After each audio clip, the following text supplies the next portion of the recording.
Aujourd'hui, j'ai la chance de m'entretenir avec le père Michel Legendre, qui est religieux de Saint-Vincent-de-Paul. Et dans un premier temps, vous nous avez expliqué un petit peu comment a été amené au Québec les premières œuvres qui fait que la Société de Saint-Vincent-de-Paul est venue s'établir, que votre communauté est au Québec. Mais au cours de l'histoire, vous avez fondé plusieurs œuvres avant de... je dirais que la communauté, vous m'expliquez que la communauté s'est répandue à partir de Québec, à travers le Québec au complet. Mais quelles sont les œuvres concrètes que votre communauté a mis en place? Bon, lorsque les premiers confrères français sont arrivés, organiser une communauté, il faut un peu plus de monde.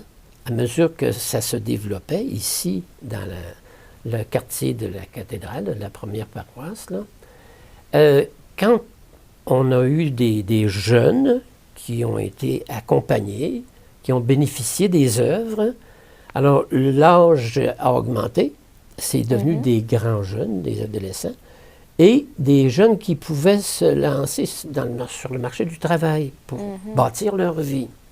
Alors ça, c'était aussi une méthode des conférences Saint-Vincent-de-Paul en Europe, et on l'a appliquée ici. On appelait ça le patronat, c'était patronner des apprentis. Alors les apprentis, c'est ceux qui voulaient entrer sur le marché du travail. Alors, donc, ces mêmes jeunes que déjà vous aidiez? Oui, on visitait les usines. Et ils se regroupaient au patronage. Il y avait des locaux. Le dimanche, c'était pour vivre une journée ensemble. C'était comme un groupe qu'on voulait accompagner, les enrichir, puis les guider dans leur façon de se lancer dans la vie. Très tôt, en 1905, alors, à peine 20 ans après, là, on avait déjà la communauté formée d'un certain nombre de personnes et on a fait des fondations. La première, ça a été Saint-Hyacinthe. Ça paraît un peu loin, mais ça a été fait comme ça.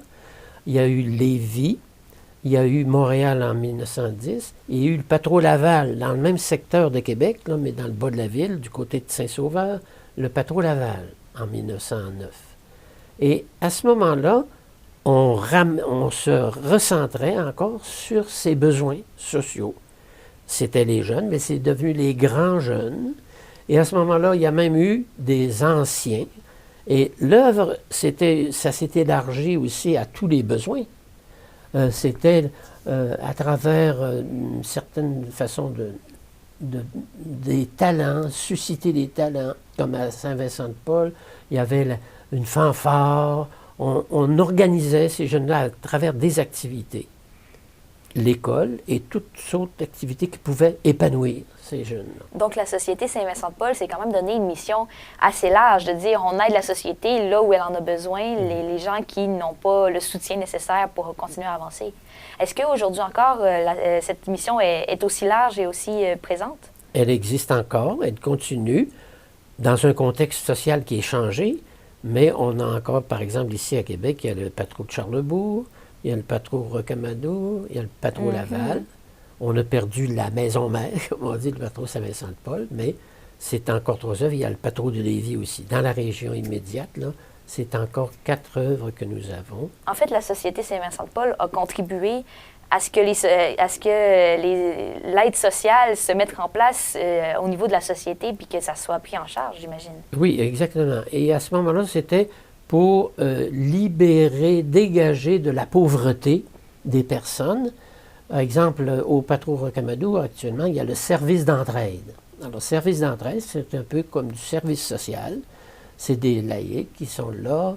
Les religieux peuvent s'impliquer là-dedans aussi pour visiter les familles, aller faire du service de quartier, la popote roulante, des choses comme ça, préparer des repas, voire à aider des personnes qui ont besoin de secours pour qualifier un peu mieux leur vie.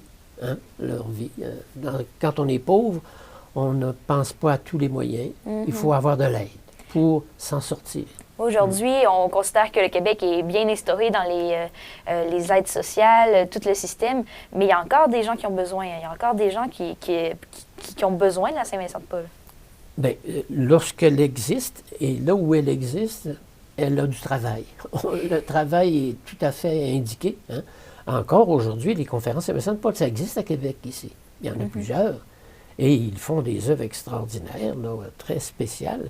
À l'occasion de Noël, c'est plus apparent, mais ça dure toute l'année. Il y a des laïcs qui sont impliqués là-dedans et qui récoltent pour des besoins, la scolarisation, l'aide à des familles, l'aide à des vêtements peu chers. Le Emmaüs, la maison Emmaüs, là, ça vient tout des conférences Saint-Vincent de Paul, ça. Alors, c'est un besoin social qui est permanent, qui se reproduit toujours. La communauté est là-dedans, en autant qu'on peut.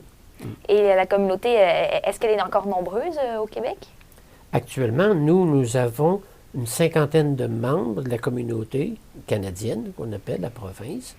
Alors, on est répartis un peu dans les œuvres qu'on a encore, pas sous notre direction, parce que c'est des laïcs maintenant qui sont responsables et de l'animation. Il y a des comités, là, des comités pour aider au financement de ces œuvres-là, à l'organisation, à la bonne gouvernance. Alors, mais les religieux sont encore impliqués là-dedans. On est présent à tout ce qui se vit là. Je crois que le Québec est chanceux de vous avoir. Merci d'être avec nous aussi. Merci bien.